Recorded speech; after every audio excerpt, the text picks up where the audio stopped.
जय हिंद।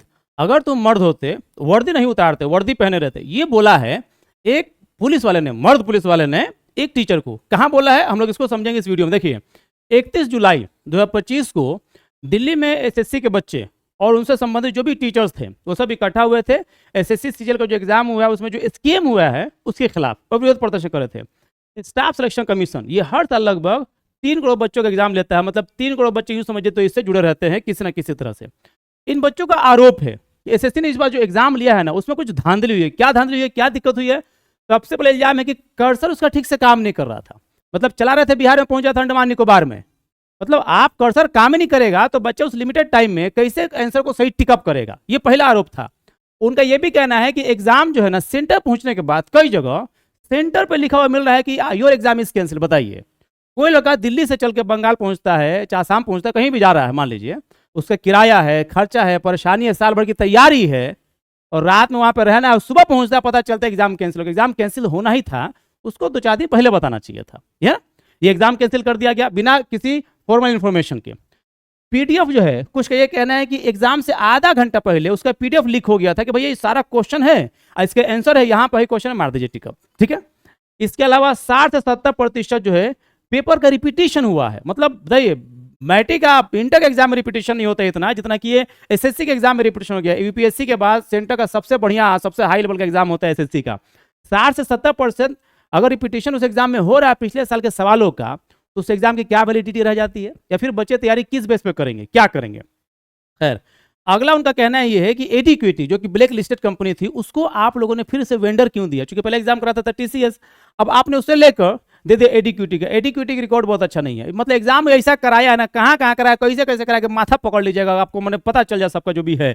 और उसके बाद से ये सब कम नहीं था तो क्या किया, कुछ क्वेश्चन पेपर जो भी है ना, कुछ क्वेश्चन जो है इन लोग का कहना है कि एआई से सेट करवा दे। जब एआई से सेट करवाना है तो बाकी टीचर पर लोग क्या, घर बैठा दीजिए, एआई को प्रॉम्प्ट दीजिए, उस सारा क्वेश्चन से अपने आप सब टाइप कर देगा, जुड़ते नहीं। खैर, इन लोग की इतनी आरोप लगाने के बाद इन सभी टीचर्स और बच्चों को ये मांगे थी कि भाई हमारी 2-3 मांगे हैं, मान लीजिए।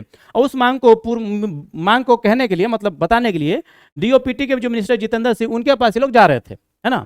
और इनकी मांगे क्या थी भैया कि हमारी पारदर्शिता है एग्जाम में, साफ सुथरा एग्जाम हो, ये वेंडर का झमेला खत्म कीजिए। आप इतना बड़ा ऑर्गेनाइजेशन है, बोर्ड है, तो आप एसएससी खुद ही एग्जाम क्यों नहीं लेते हो? दूसरों को वेंडर देने की क्या जरूरत है? और तीसरा, ये जो एग्जाम कैंसिल हो गया है वो पुनः एग्जाम दे।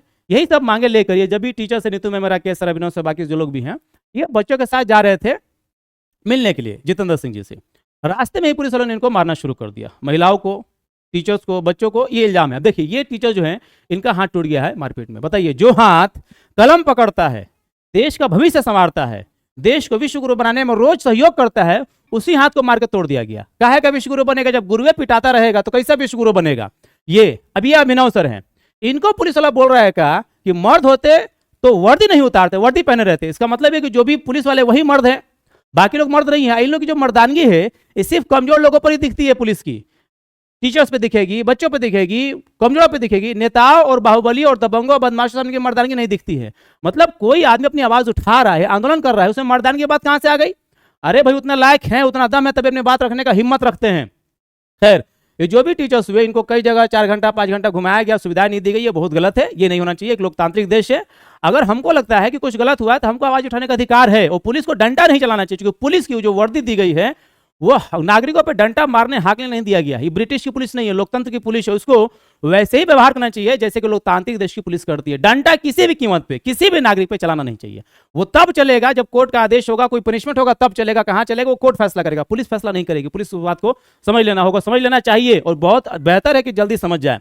हम सब स्टूडेंट हैं, टीचर्स है, हमारा हक है अपनी बात कहने का सरकार से। सरकार को हम ही चुनते हैं, सरकार से कोई विरोध है कहेंगे, बोर्ड से कोई विरोध है कहेंगे। वार्तालाप करने में कोई बुरी चीज नहीं हो, इस पे लाठी नहीं चलनी चाहिए। जय हिंद।